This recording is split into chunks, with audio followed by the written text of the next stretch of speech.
तक के लिए ये पर्याप्त है कोयला। ये मेरे आंकड़े नहीं है, ये मेरी कल्पना नहीं है, ये केंद्र सरकार के आंकड़े हैं, कोयला मंत्रालय के आंकड़े हैं।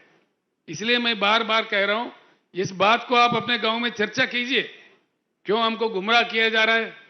बिजली दे सकते हुए, बिजली बना सकते हुए क्यों निजीकरण कर दे रहे बिजली कंपनीज को?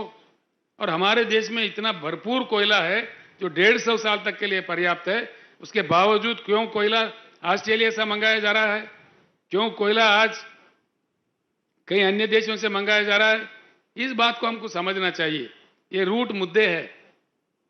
इसीलिए मैं आपसे प्रार्थना करता हूं, किसान भाइयों, हम जब तक एकत्रित ना हो, हमारा समस्या का कोई समाधान नहीं निकलेगा। बड़ा दुख होता है, इतने धनवान महाराष्ट्र राज्य में किसान का आत्महत्या रोज का 8 का 7 का 9 का 10 का आंकड़ा में जाता है। क्या यही हमारा किस्मत है किसानों का? एक ही समाधान सब साफ कर सकता है। एक ही हमारा, अगर हम प्रतिज्ञा ले सारे किसान चुनाव के समय इकट्ठे रहे, किसानों को पार्टी को खड़ा करे, तब जाके हमारा बिल्कुल समस्या सुलझ सकता है। इसमें मुझे कोई शक नहीं। तेलंगाना राज्य में वहां लोगों ने तेलंगाना राज्य भी प्राप्त किया, इकट्ठे होकर लड़के, उसके बाद में किसान सरकार बनाया। बालके जी ने सारा बता दिया वहां क्या क्या दिया जाता है। 24 घंटा हाई क्वालिटी वाला पावर फ्री में दिया जाता है। इस प्रकार का फ्री में दिया जा सकता है कि आप 50 हार्स पावर भी यूज करो किसान, कोई पूछने वाला नहीं है उनको। 10 नहीं 15 मोटर भी लगाओ, उसमें भी कोई पूछता नहीं है। किसान को जब फ्री बिजली देते हैं, फ्री दे देते हैं, दिल से दे देते हैं। चुनाव के लिए, वोटों के लिए नहीं देते। वोटों के समय में नहीं दिया हमने। ऐसे ही 10,000 रुपए हर एकड़ को उनके निवेश के लिए दे देते हैं, जो लागोड़ी आप कहते हो। उस प्रकार का किसान का किसी भी प्रकार का मृत्यु हो, एक्सीडेंटल नहीं, किसी प्रकार का सहज मृत्यु भी हो जाता है, हमने बीमा कर दिया है। पूरा बीमा का प्रीमियम सरकार ही भरता है। 5 लाख रुपए उनका क्रियाक्रम से पहले उनके घर में पहुंच जाता है। किसान का पैदावारी जो है, धान उगाते हैं तेलंगाना में ज्यादा, हर एक दाना पूरा का पूरा सरकारी खरीदता है। वहां हमने 7,000 के ऊपर खरीद केंद्र खोले हैं। पूरे किसान अपने गांव में ही, वहीं कभी उनको ना मंडी जाना पड़ता है, ना सेठों के बीटों के पास में जाना पड़ता है, ना चिट्ठी लेके पैसों के लिए घूमना पड़ता है। मैं जानता हूं महाराष्ट्र में कैसा कैसा दिया जाता है। ये मैं जिस एरिया में खड़ा हूं, ये पूरा गन्ना का एरिया है। गन्ना के दाम के लिए हर साल क्यों किसानों को लड़ना पड़ता है? क्या कमी है? क्या दम नहीं है सरकार में इतना भी? एक साल में बुला के इसको सुलझ दे। हम लड़ाई है नहीं लड़े, ये बात नहीं है। शरद जोशी के जमाने से कितने लड़ाइयां लड़े। प्याज उगता है, उसका दाम नहीं मिलता। प्याज के दाम के लिए हमारे किसान भाई नासिक से मुंबई तक पदयात्रा करते हैं, हजारों की संख्या में। उनके पैर से खून भी निकलता है, तभी सरकार को कोई एहसास नहीं। गन्ने का दाम क्यों नहीं देते? कहीं भी नहीं देते। गन्ने के पैसे कैसे देते? 3 महीने में, 4 महीने में, 5 महीने में देते हैं, एक बार नहीं आता है। ये क्यों? इससे क्या हम नहीं निकल सकते? इस कष्ट से, इस मुश्किल से हम नहीं निकल सकते?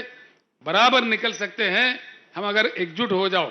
किसान का सरकार आ जाए तो उनके सर पे बैठ के दिला देगा, सब कुछ मिल जाएगा। इसमें कोई चमत्कार नहीं है।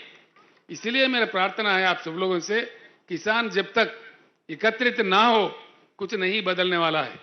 पार्टी बदलते रहेंगे। अब समझिए, आप कर्नाटक में हाल में चुनाव हुआ, वहां भारतीय जनता पार्टी हार गया, कांग्रेस सरकार आ गया। क्या कुछ बदलने वाला है? वहां पे कुछ नहीं बदलेगा। वही पॉलिसी चलते रहेगा, वही पुराने ही कथाएं सुनने पड़ेंगे। इसीलिए मेरी प्रार्थना है, चुनाव में पार्टियां जीतना नहीं है। जब से हमारे भारत में चुनाव में जनता जीतने का रवैया शुरू होगा, तब से भारत बदलेगा। जनता को जीतना चाहिए, जनता को अपेक्षा जीतना चाहिए। चुनाव के दूसरे दिन से ही उनके तहत काम होना चाहिए। ये वेरी इंपॉर्टेंट चीज है, ये समझने की बात है। इसीलिए मैं हमेशा कहता हूं, किसान जिएगा तो कौन मरेगा, किसान मरेगा तो कौन जिएगा। किसान अगर जिंदा है, सबके ताली में काना आता है। किसान अगर खत्म है तो सबके तालियां सूख जाएंगी। कौन कौन जी सकता है? इसीलिए मैं आपसे बार बार विनती करता हूं, किसान का एकत्रित, पूरे किसान भाई जितने यहां पधारे हैं, किसान भाई एकत्रित हो, तो हमारे सारे समस्या का समाधान निकल सकता है। इसके अलावा भी कई लोक कल्याणकारी कार्यक्रम हमारे पास है, वो सब किए जा सकते हैं। कोई गरीब शादी करता है, 1 लाख रुपए दे देते हैं हम लोग। विद्यार्थी बाहर जाना चाहते हैं, 20 लाख रुपए का स्कॉलरशिप देते हैं हम लोग, जो बाहर देशों में पढ़ने के लिए। ऐसे कई कल्याणकारी योजनाएं हैं। जो दिव्यांग लोग हैं, देश में कोई राज्य नहीं देता, सिर्फ तेलंगाना एक ही राज्य है 3000 के ऊपर देता था। तेलंगाना दशाब्दी उत्सव में मैंने अभी अनाउंस किया, उनको 4000 मिलेगा पर महीने। यहाँ पे पेंशन क्या मिलता है? मेरे ख्याल से कोई 600 रुपए मिलता है। तेलंगाना में हम 2000 रुपए पेंशन देते हैं। मैं महाराष्ट्र वासियों को, जो पेंशनदार है, उनको खुलकर कहता हूं, महाराष्ट्र में बीआरएस का सरकार लाओ, पूरे किसान के काम भी हो जाएंगे और वेलफेयर मेजर्स भी, आपको पेंशन 2000 मिलेगा, बाजाब्ता मिलेगा, किसी का दिवाला नहीं निकलेगा, बिल्कुल बाजाब्ता आराम से दे सकते हैं। ये सारे चीज हो जाएंगे, सारे चीज संभव है जबकि हम एकत्रित हो। दलित वर्ग हमारे देश का एक अंग है, उनको हमने पीछे रखा है, वो हमारा ही पाप है। उस पाप को हमको धोना पड़ेगा, कोई अन्य आके नहीं करेगा। अमेरिका देश में काले लोगों को गोरे लोगों ने बहुत सताया था, बहुत रुलाया था, बहुत उनको वंचित किया था। लेकिन अमेरिका समाज में जागृति आने के बाद एक ब्लैक, मतलब यानी काले जाति के रहने वाले बराक ओबामा को देश के अध्यक्ष बना देके उनका अपने पाप को धोया है। ये भी भारत में चेतना आना चाहिए। हमारा दलित भाई वंचित ना रहे, उनके भी उद्धार होना चाहिए साथ साथ में। जब तक वो ऐसे रहेगा, पिछड़े रहेगा, ये भारत के चेहरे पे एक दाग रह के बन जाएगा। इसको भी मिटा देना कोई दूसरा देश वाला नहीं करेगा, ये हमारा ही कर्तव्य बनता है, हमारा ही दायित्व बनता है। यहाँ के पार्टियां पूरे प्रस्तापित है, इनको क्या डर है समझ में नहीं आता, क्यों ऐसा करते हैं समझ में नहीं आता, क्यों उल्टा सुल्टा बात करने लगते। हमारा जो एजेंडा है उस एजेंडा पे बात करो, उस एजेंडा डिस्कस करो। देवेंद्र फडणवीस जी जो भूतपूर्व मुख्यमंत्री, अब के उप मुख्यमंत्री है, नांदेड़ में पहली बार जब मैं आया था तो उन्होंने कहा था, केसीआर जी आपका यहाँ क्या काम है? आपका तो काम तेलंगाना में है। मैंने कहा भैया मैं भारत के नागरिक हूँ, कहीं भी जाके काम कर सकता हूँ, मैं यहाँ किसान के उद्धार के लिए आया हूँ। अगर मुझे नहीं चाहते हो, तेलंगाना एजेंडा मक्की का मक्की 100% इंप्लीमेंट करो, मेरा काम खत्म, मैं मध्य प्रदेश चले जाऊंगा, महाराष्ट्र नहीं आऊंगा। उसका जवाब नहीं है उनसे, उसका जवाब आता ही नहीं है। उनको कहना चाहिए कि बिल्कुल हम अमल करेंगे, नहीं करते। केंद्र सरकार एक 6000 रुपए देते हैं, वो भी कम लोगों को, कम किसानों को। हमारे पास कोई ऐसा अभेद नहीं है। पूरे किसान जितने भी है, 70 लाख किसानों को हम रईत बंधु जो स्कीम है 10,000 देने वाला, छोटा बड़ा सब किसानों में देते हैं, कोई भेदभाव नहीं है उसमें। इसी प्रकार का यहां भी आना चाहिए। लेकिन जैसा बीआरएस ने प्रवेश किया महाराष्ट्र में, फिर 6000 का ऐलान हुआ। वो किसको देंगे? जो किसान सम्मान निधि मिल रहा है उन्हीं को देंगे, बाकी को नहीं देंगे। वो भी पूर्ण रूप से नहीं, 2-2 हजार करके 3 किस्तों में देते हैं। हमारे पास ऐसा नहीं है। फसल को 5000 एक देते हैं निवेश के लिए, फिर दूसरा फसल के दूसरा दे देते हैं। मुफ्त में पानी देते हैं, मुफ्त में बिजली देते हैं, और हर दाना उनका खरीदते हैं। खरीदते भी कैसा? सीधा उनके बैंक में जाता है। आप लोग प्रसन्न हो जाएंगे मेरे बात सुनकर। तेलंगाना में मैंने देखा है, मुख्यमंत्री बनने के बाद 2 साल किसानों का जो कष्ट है, मुश्किल है, मैंने देखा है। उसके बाद में पूरी तलाटी व्यवस्था हमने बर्खास्त कर दिया है तेलंगाना में।